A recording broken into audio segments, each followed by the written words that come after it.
Hi, this is Dr. Kimberley Linert, author of Visualizing Happiness in Every Area of Your Life and host of this podcast, Incredible Life Creator. And today I have Miss Corina Pruitt with me. Hey, Corina. Hi, how are you? I am great. So happy to have you here on the podcast. And just so people know you, I'm going to read your bio and then we'll Okay, get going. So, sure. Corina Pruitt's life is a testament to resilience, faith, and transformation. Born and raised in Montgomery, Alabama, she was the middle child of three, brought up by a devoted single mother. Her childhood was marked by anger and a sense of isolation as she longed to love and someone she could trust. At age 14, Corina faced the challenges of teenage pregnancy, giving birth to a beautiful daughter. During this pivotal time, she found solace and hope in Jesus Christ, embracing faith amidst her struggles. Life's journey took Corina through numerous trials and triumphs. In 2007, she married, but after 7 turbulent years, the marriage ended, leaving her angry and questioning her purpose. It wasn't until her second marriage in 2019 when she moved to Dallas, Texas, that her heart began to heal. This new union reignited her passion for the Lord, leading Corina to rededicate her life to Christ and commit to living according to God's word. In April 2024, Corina launched the Speak Your Life podcast, a heartfelt endeavor born out of her desire to inspire others. The podcast centers on speaking the word of God over one's life, encouraging listeners to embrace and live out God's promises. Through her journey of faith and perseverance, Corina Pruitt embodies the power of redemption and the transformative grace of God's love. Well, you have a story to tell. So why don't you tell us your story from your point of view?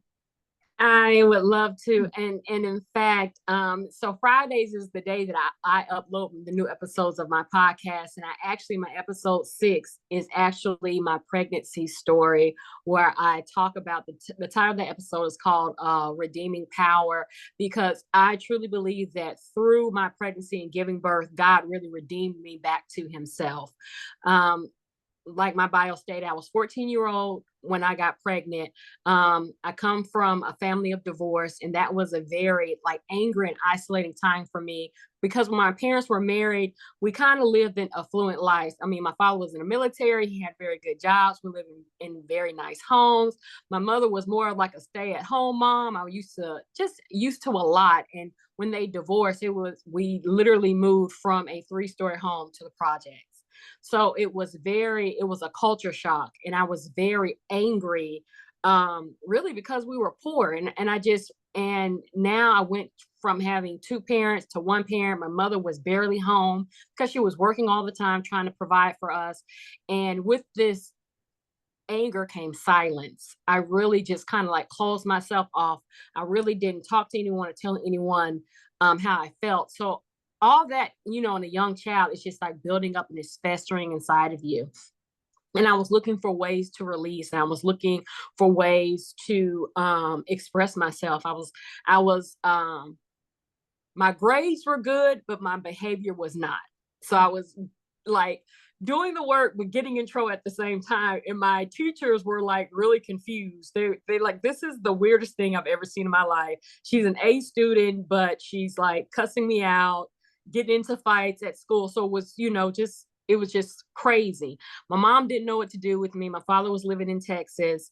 And again, so yes, at 14, I find myself pregnant. My mom was working all the time. And if you listen to one of the things I point out in my episode, is that she doesn't know. My mother literally does not find out that I'm pregnant until about 8 months, right before my daughter is born. But while I was pregnant, I also gave my life over to Christ, and I was also filled with the Holy Spirit while I was pregnant. My mother enrolled us into a Christian school, and at that Christian school, at one devotional service, I got saved, and then at a different devotional service, I was filled with the Holy Ghost. So it's like God knew, he knew that I would need him during that time to be able to walk it out, with grace, and also to walk it out to where I would feel some type of worthiness, because, and you can imagine in 1995, we're at the height of purity culture. I'm 14 and I'm pregnant. And many of the adults that I interacted with made sure that they let me know that they thought I was trash. So it was soul crushing. So I was already angry and closed off because I was growing up in a single family home and I felt like I had no guidance. And now I'm pregnant and now I'm being told that I'm worthless. I'm being treated like I'm no good. So I'm so thankful. I'm so thankful that God, in all of his righteous wisdom, saw fit to have someone present him to me so that I could know that I was loved and that I was so worthy that he even chose to die for me. So, even after going through that, and I've just gone through I've gone through so much in my life, and it is now in my 40s, it is now that I'm really finding my voice. And when I say finding my voice, I mean finding my voice where I can speak good of myself, where I can speak good to myself, where I'm bold enough to really speak God's word over my life and declare the promises and the benefits that he has for me. Because before I could speak, but it was more like if you made me mad, you might get a little tongue lashing. I've never shied away from that. I've never shied away, giving somebody the business, but I never knew how to use my voice the way God intended for me to use it. And that is to speak his riches and his benefits over my life, which is the reason why I started Speak Your Life podcast, because I so very much want to speak my own life. I need to speak it. So that's what has brought me into this endeavor and what I'm doing now. That is beautiful. So let's just start from the beginning here. Yeah. So you're in a 2-parent family. Your parents get divorced. Obviously, there's no child support because you go from a 3-story house to the projects. Yes. You're angry. Your mom, I'm sure, cares and loves you, but she's just overwhelmed herself trying to make ends meet, right? So then here you are, you're angry and there's no one to talk to. Right. So if there were kids, teenagers, young adults listening right now, you and your 40-year-old self, if you were going to talk to them or even talk to your 14-year-old self, what would you tell them now? I would tell my 14-year-old self, I was under the impression that no one cared.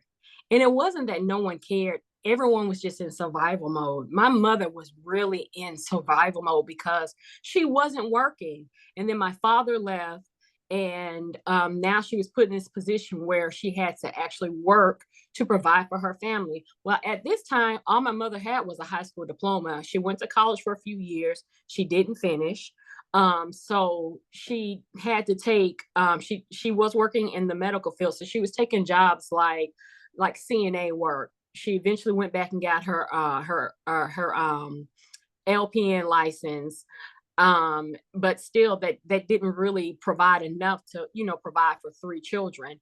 And so I would tell any young person that if you look beyond what you see, and I know that it may look like no one cares and no one is paying you any attention, but if you kind of look past what you see and just know that if you feel like you're scrapping and you're barely making it, your parent is probably feeling that way too.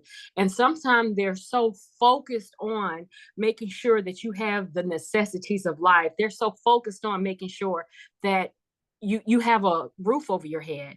They are so focused on, I got to make sure these lights are on. I got to make sure these kids have food to eat. Got to make sure they have clothes to wear. That sometimes, as careless as it may seem to you as a child, sometimes they forget to also to provide what you need emotionally. So sometimes you may have to just take that step and just say, hey, mom, hey, dad, I know that you're busy, but I really need to talk to you. And if I can't talk to you, can you help me find somebody that I can talk to? So sometimes if you do that, and the enemy loves coming at us when we're young. He loves, because when we're young, we're so wrapped up in this whirlwind of emotions. It's like everything is not about it's not about how things is. When you're young, everything is about how you feel. That's what it's about. I feel angry. I feel sad. I feel alone. I feel, depressed. That's what it's about. It's about how you feel. But if you can just take a moment to set aside how you feel, to be able to just take that just initial steps so that you can talk to someone, so you can really get what you need. Because sometimes, like I said, adults just drop the ball. And I know for a fact, my mother, God bless her heart, she was doing the very best she could. I mean, her life was just like, she felt like her life was just ripped from her, because my dad, he just left. And she had to decide. She didn't have any choice. But to figure out what to do, because she had 3 little kids at home. When my father left, I was in the 2nd grade. So I was 7, my brother was 9, and my sister was 5. So she had 3 little children.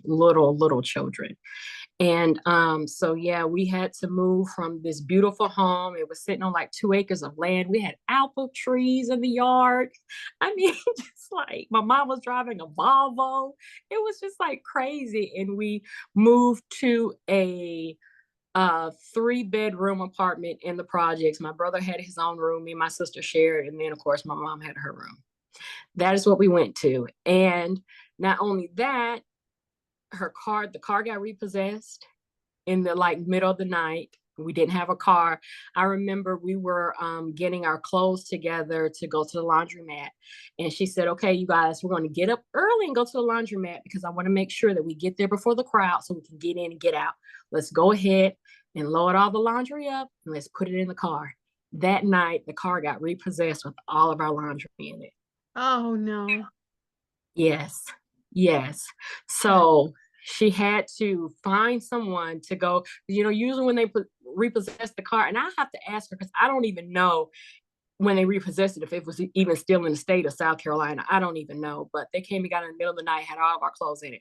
So she had to track down the car, try to get all of our stuff out, and just from the love concern of her family, my uncle, who my aunt was married to, found an old brown Nova, and he purchased that for her and drove it up to Greenville, South Carolina. And that was our car until she finished nursing school. She got her RN license and she was able to buy herself a new car. We called that car Gracie. And so you should have. Yes. Yes. Wow. And then at that time growing up, what were you thinking about your dad? Was a lot of the anger towards just the situation? Was the anger towards him? Where was he? Did he come back? Did he call you? Or were you just like abandoned by your dad?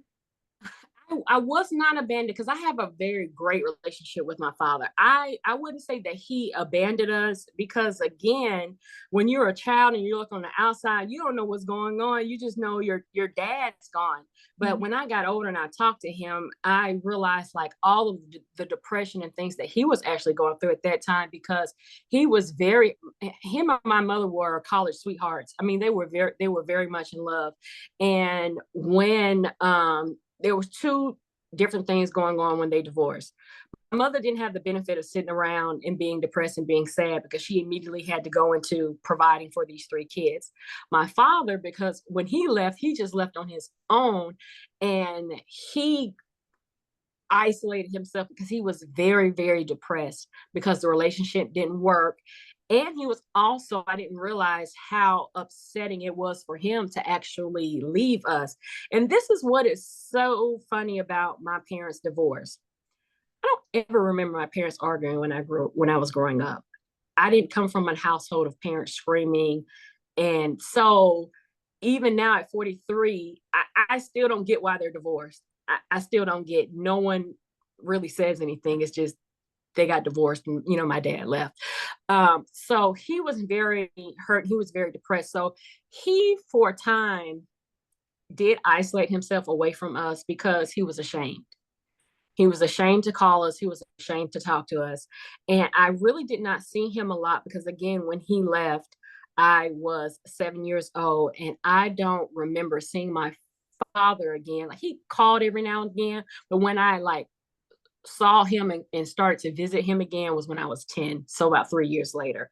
But during that 3 years, when I was older, he was explaining to me that, one, he didn't have anywhere to live. He left and was couch surfing and was really basically trying to pick up the pieces of his life to make a go of things. So he didn't have any money for child support, and he didn't really have a place to live. So when he kind of got things together, he moved to Houston, Texas. I was 10 years old. That was the first time he drove up to Alabama to come and get us to start visitation with him. But it was a very, very hard and critical time for him as well. Wow. So everybody was just doing the best they could with where they were at. Right. And I think one of the things that that I laugh about, because I said this in one of my podcast episodes, but when you're a child and you have to wear the same turtleneck to school every day, and there's a girl at school picking at you because she realizes that you're wearing the same turtleneck to school every day, because my turtleneck had candy canes on it. So which is like, you wear that same turtleneck to school every day. You know, at that point, it's like, I don't care what mom and dad are going through. I need a new turtleneck. Like, I don't care. Get it together. Get your lives together, people. So yeah, but when you get old, when I got older and I started going through, you know, things in my own life and having to deal with things as an adult, I really appreciated the stories that they have to tell me about the things that they were experiencing during that time. Wow. And then I am surprised. I don't know what, confused. I don't know what the word is. Just like your teachers. Okay. So here you were driven to get good grades. You're a great student. But on the other hand, you're almost like sabotaging yourself by this bad behavior. Yes. What was that feeling you were having, the bad behavior piece? Did it give you a feeling of power? Did it give you a voice? That's a great question. I'm wondering if, I don't know if maybe I did feel like it was giving me a voice. It was more than anything, it was a release. It was a release, because a lot of times, what I was really feeling, I felt like I couldn't express what I was really feeling. You know, I'm mad that my parents can't get it together. So, you know, if I'm at school and a girl says something, it's easy for me to knock her upside the head than for me to like really express how I'm feeling, or, you know, and what I'm going through. And I don't know, it was just such a conundrum, because I'm like in school suspension, but I'm on the AB honor roll. Yeah. Does not make sense at all. No, none whatsoever. Like, I just got suspended for 3 days, and but kudos for you for keeping the grades up while you're handling all those emotional issues. Amazing. Yeah. And then, you know, when it comes to like the pregnancy and having your daughter, were you just looking for attention in that situation? Were you just looking for love? What were you looking for? I don't know if I was looking for, because I was, this was my first boyfriend ever. I was 13 years old, and I don't know what I was thinking. I definitely can't say it was love. I definitely can't say it was that. And I don't know if it was more curiosity, because that was during a time I remember, like, some cousins had confessed to me that they had lost, their virginity, and some of my friends had said it. So maybe it was more of me trying to fit in and maybe have something to talk about and relate to my peers with, because after he and I were together, like normal little young teenage relationships, I mean, we broke up 5 minutes later, Uh-huh. and that was it. He and I, of course, after my daughter was born, he and I connected again because he was the father. But before I even knew that I was pregnant, we broke up, and it never even connected in my mind that I had done something that might lead to pregnancy. So it's like I had a little boyfriend at school. Summer came, we broke up. I went off to Augusta, Georgia, and had this like great summer vacation with my aunt and my cousin. The whole time pregnant, had no clue, did not know. And what's so interesting is I never, even after, of course, when you're pregnant, your cycle stops. It still never connected to me that maybe the reason why I'm not having a cycle is because I'm pregnant. Never crossed my mind. I never thought about it, because I had heard growing up, there's a history of women in my family who had started their cycles at a young age, and then it stopped, and that just meant they couldn't have children. Or there's also a history of irregular cycles in my family. So I never thought anything about it. Again, my mother, she was working nights, so she would basically only see me and my brother and sister. She would wake us up for school in the morning and say, hey, you all get ready to go to school. And then she would go to bed to get ready for her night shift. When we would be getting home from school, she would have like finished cooking dinner. And then she'd say, okay, y'all, I'm off to work. So that was our life. At this time, my mother had just enrolled us into the private Christian school that we were attending. So I had to wear a school uniform every day. Also, during this time, I was so tiny. I never grew out of my uniform. So even while pregnant, I'm wearing the same uniform every day, right? So the people that I was playing basketball, like I was very active. So I don't ever remember experiencing any morning sickness. So the thought of being pregnant honestly never crossed my mind. My mom was just trying to keep us alive. She never thought anything was wrong or anything was going on. And because I guess for people who saw me every day, they didn't see like a significant change in my figure for them to be alarmed. It wasn't until I went to my grandmother's for Christmas. We all went to my grandmother's for Christmas, and the aunt that I spent the summer with, she was there. Now, when she saw me, she hadn't seen me in like 8 months. She said, oh no. She put my mother in the side and said, you need to take that girl to the doctor. Something tells me she's pregnant, because she looks way bigger than when the last time I saw her. My mom was like, she does? Oh my goodness. I was like, yes, she does. So yeah, so my mom ended up taking me. So that was December. And when we got back home after the Christmas and the New Year holiday, that was when she took me to the doctor and was said that I was pregnant.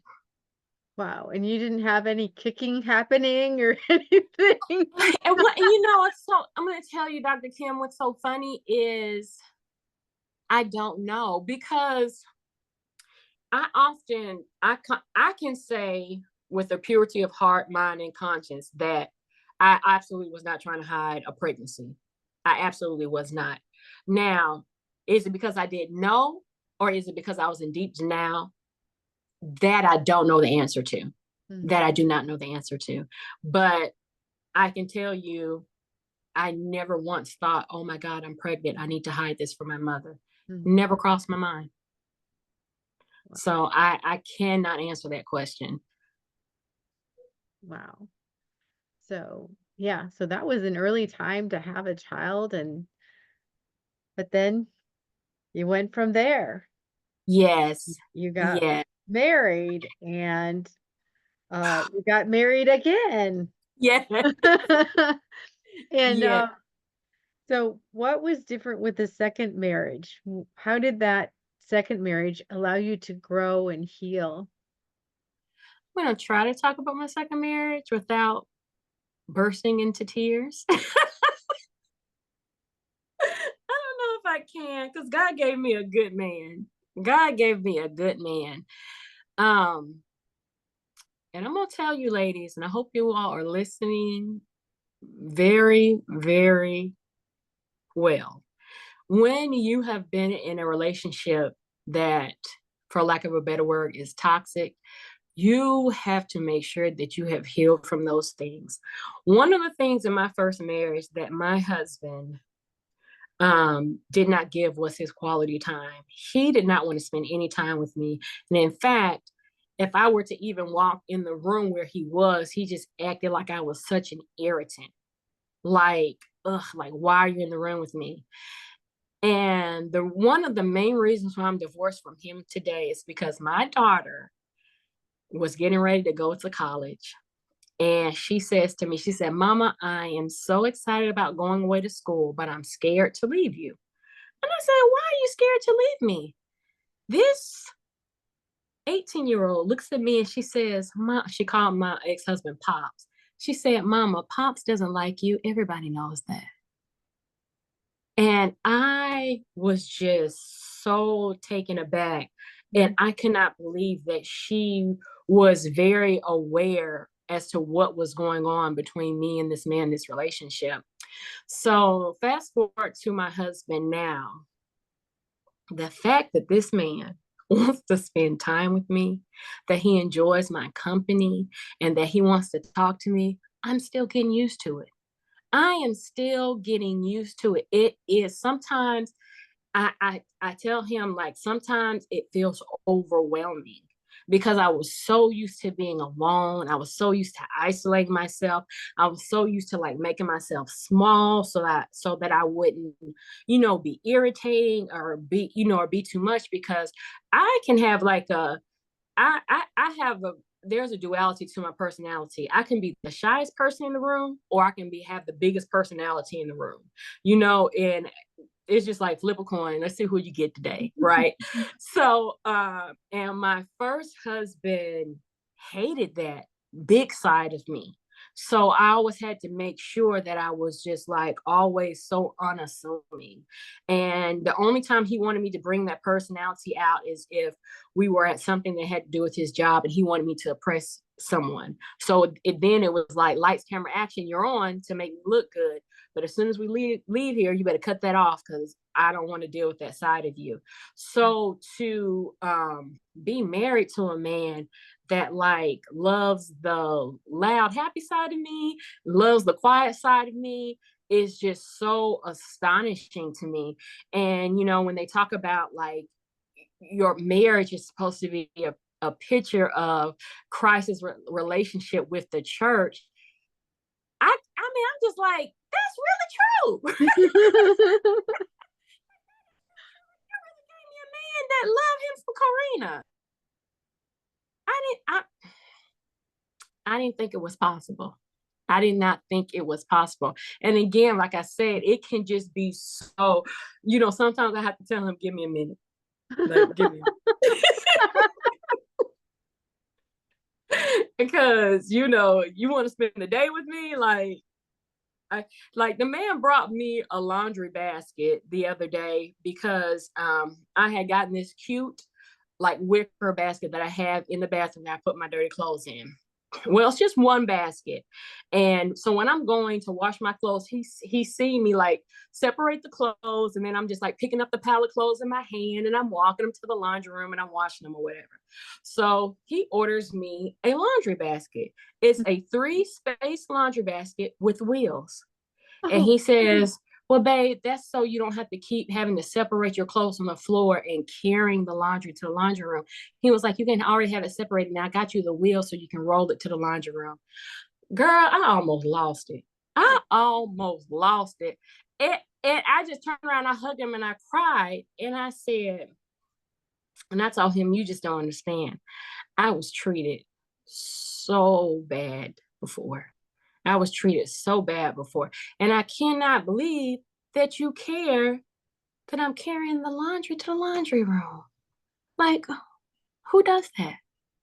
Who does that? So he has been, I love to, sometimes I say to my daughter, I be like, God did his big one. So I say, when he gave me that man, he did his big one for me. He really did.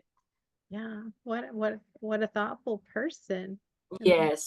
he, Yes. it's not like you said, "Oh, I'm carrying this clothes," or complained about it. He saw Right. you struggling and he filled the need even before you asked. I mean, Yes. isn't that just like God's God. Father who does that Yes. for us? He fills our Yes. need when we need it, and even before we know we need Yes. it. Yes, absolutely, absolutely. And it's just so amazing that, again, like you were saying, and you hear these things that they say from the Bible, the things that are supposed to be representative, and like, to think that, God, you really did give me a marriage so that I can experience the love that you have for me here on earth, that I can experience it real time. And I'm telling you, ladies, if you're coming out of a toxic relationship, make sure that you heal so that you do not run off the good person that God has for you. And make sure that if it's not right, it's not going to get right. Just cut your losses and wait until the person God has for you, because it is worth the wait. It is worth the wait. Mhm. So I just have to ask you, because I'm sure these ladies you're talking to are thinking, where did you find that man? How did you guys Oh, meet? How did you oh find my gosh. Do you want to hear? I will tell you the story. This is going to trip you up. I had someone ask me one time, they were like, where's your book? Where's your book? Because your life is so colorful. And I'm just like, I don't know why it's so colorful. I don't know why. So my husband is a family friend. I've known my husband since I was 10 years old. Why am I struggling? I've known my husband since I was 10 years old.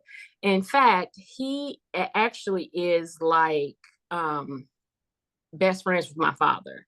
So when I told you 3 years later, my husband, not my husband, 3 years later, my father comes and picks us up for the first time for us to go visit him in Houston. Well, my dad, who is at this time he's in his 30s, and he meets this young man who is in college. He's 19 years old, and who is my husband, and they had kind of developed this big brother, little brother relationship. And I remember I was 10 and my sister was 8, and seeing my husband for the first time. And I thought to myself, I had not even liked boys until at that moment. I looked at him and I'm like, oh my God. Now I see why girls like boys. Like, this man is beautiful. So, and my sister, who was 8, was thinking the same thing. She was like, oh, we love him. So anyways, fast forward to the future, life happens. I've been married. My husband has been married. In fact, we actually got married around the same time to 2 different people, and we actually got divorced around the same time. And I actually hadn't spoken, even though him and my father talk every day, I personally hadn't spoken to him in years. And my husband is plant-based. He's vegan. He's been vegan, like, I say his whole life, but actually since college. And I was talking to my father on the phone one day, and I was having some questions about changing my diet because my father is vegetarian. So my dad says, well, actually, you need to be talking to Morris. He's the person who will give you insights on the best way to go about, making this lifestyle change. And I was like, Morris? He was like, yeah, Morris. I'll give you his number. Call him. So I called him, and he gave me some tips and everything for me to transition into my vegan lifestyle. So it kind of started out with me just like texting him little pictures, showing him how well I'm doing in my life. And, oh, I found your advice. You're so great. Thank you so much. And one day I call him on the phone because I told my brother, I said, I'm going to ask Morris out. My brother says, leave that man alone. Don't do that. That is so creepy. That's our dad's friend. That is so creepy.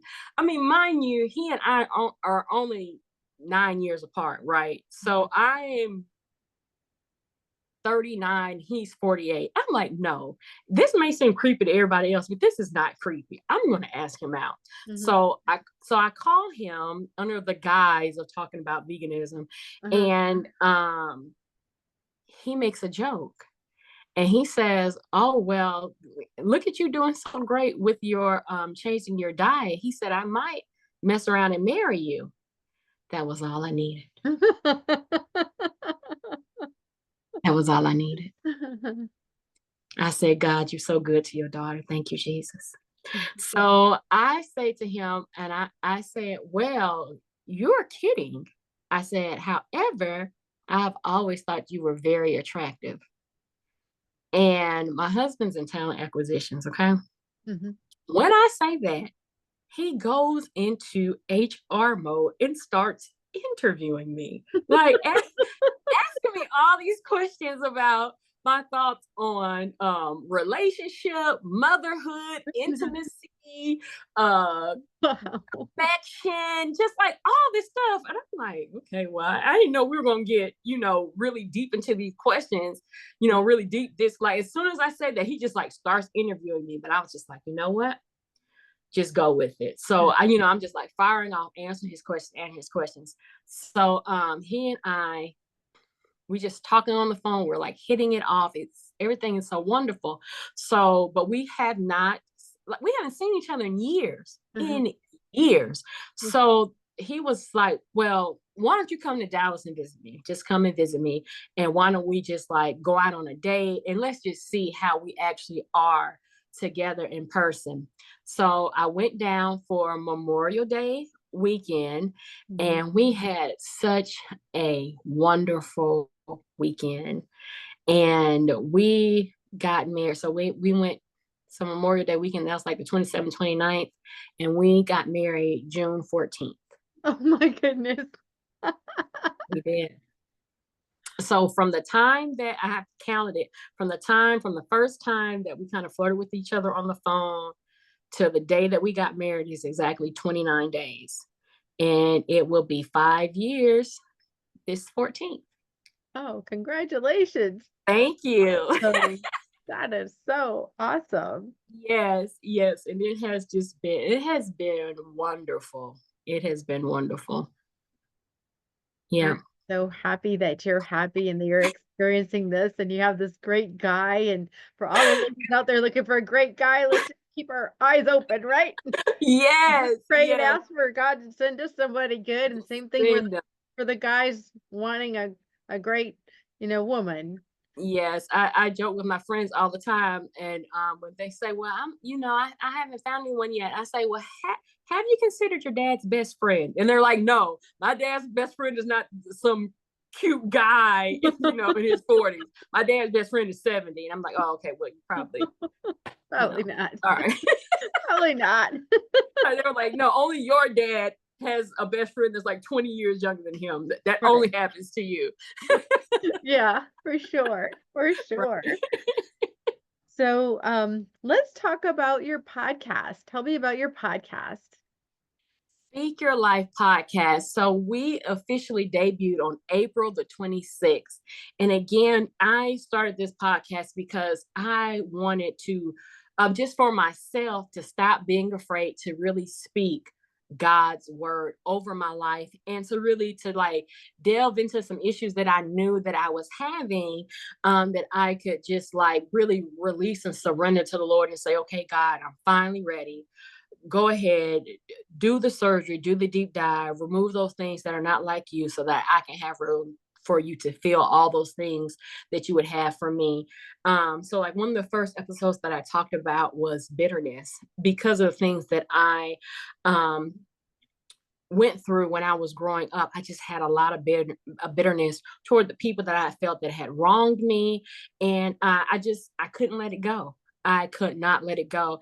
And so I said, God, I know I'm not the only person that's experiencing this. And if you give me the boldness and the bravery to be able to speak and hopefully touch the lives of other people, that will be me surrendering to you so that you can do this surgery on me so you can remove these things from my life. So that's basically all that Speak Your Life is really just me speaking life to myself and activating the word of God so that I can move and live in his grace and his power and his glory.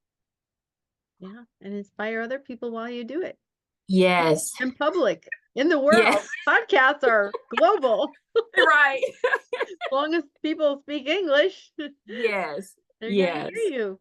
Yes, absolutely. Absolutely. So it has been, so we just uploaded the 6th episode today. And like I said, that is me being very detailed on my pregnancy journey and just how God used not only himself, but my mother and my dad to really redeem me.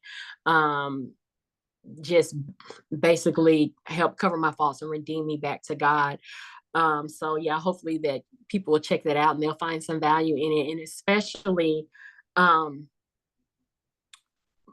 mothers following, I say, especially like young girls who are going through it and experiencing it. And sometimes we make mistakes and we feel like we are the mistake that we've made.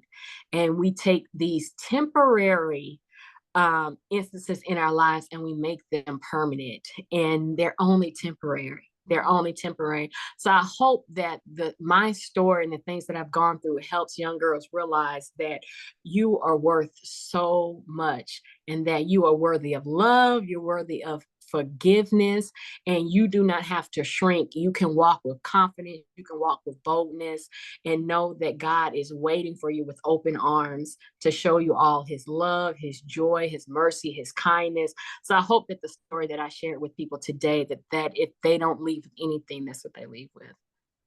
That's beautiful. Thank you. Thank you. So now a personal question. What gives you the most happiness and fulfillment in your life right now? Right now, I would say my most happiest and fulfillment is just the peace that I have gotten from letting things go and just letting God. That has given me so much joy and so much peace because I finally realized that I'm not in control of anything, and that he has known from the beginning of time everything that I would ever face and everything that I would ever go through. And for some reason, I was just holding on to this bunch of nothingness for dear life. Now I am just so free. I am so free. Going through a situation right now where so my profession is pharmaceutical sales. For the third time, I have been laid off from my job as a pharmaceutical rep because the drug either went generic.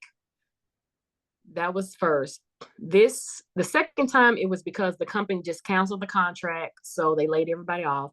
And then this third time, in the field, 90 days, we get a phone call. The company has canceled the contract and they're laying everybody off. And I'm like, Lord, I'm just going to laugh. I'm just going to laugh because I have to realize that the job was never my source. You have always been my source. You have always provided. When I look back and I did my taxes, I was amazed at how much money I actually made. And I said, oh my God, I did not even work half the year. And then when I scanned over the past year and just being laid off, the amount of time I'm laid off, I said we were never evicted. My car never was repossessed. We were never without. I mean, he provided everything. So me letting go of all me trying to control everything and me trying to figure out everything, me letting that go has given me so much peace and so much joy. My best friend asked me when I saw her 2 weeks ago, she said, Cole, are you worried? Are you worried about the job? And I said, well, and you know what's so funny? I'm not. I'm really not. I said, God will do it. And what he is going to bring to me is going to be better than anything that I ever thought about. That's right. That is so right. Mm-hmm. Wow. Thank you for that word. That was awesome. And, thank you so much for being on the podcast today and for sharing your story and being very vulnerable and and sharing and giving great advice. I so appreciate it. Thank you. Thank you. So, and I have one last question before we finish. What is Okay. your best advice on living an incredible, amazing life? My best advice is exactly what I just shared about what has given me joy. Let go and give it to God. Give it to him. When I was reading and doing my study time, and I was studying the children of Israel and God delivering them out of Egypt, and how they were so excited that God had delivered them. But then as soon as the slightest inconvenience happened, oh, you brought us out here to kill us. What, they didn't have no graves in Egypt? They just complained about everything, and everything they complained about. What did God do? He showed up, and he showed up with provision. They were too hot. He covered them with the cloud. And then at night he gave them light. And then they was hungry. So he started feeding them every day. They never outgrew their clothes. Like everything these crazy people wanted, God gave it to them, but they refused. They refused to trust him. And when I was reading that, I said, God, I'm suffering from that same affliction. I'm crazy just like these people. You keep showing up, showing up, showing up, showing up. And for some reason, I don't get it. I refuse to trust you. How many times are you going to have to show up for me? How many times? I'm like, these crazy people were supposed to be in the wilderness for 11 days. They ended up in there for 40 years because they refused to learn. I'm like, that's like, how crazy can you get? Now, that's the definition of insanity, the children of Israel. They Mhm. say the definition is keep doing the same thing and expecting different results. No, the definition of insanity is just the children of Israel. That's the definition of insanity. So I'm like, God, I've been doing that my whole life. I've been taking an 11-year trip and turning into a 40-year escapade. So if you want to know the secret to living an abundant and a prosperous life, let God have it. Let it go and give it to him, because you are probably taking an 11-day journey and turning into a 40-year escapade. You probably could have had a lot of things given to you. You probably could have accomplished a lot of things, but because you refuse to trust God, and because God cannot trust you yet, he hasn't given it to you. So let go and give it to him, and you'll be surprised about what will happen to your life. Powerful. Thank you so much. Thank you. We'll talk to you again soon.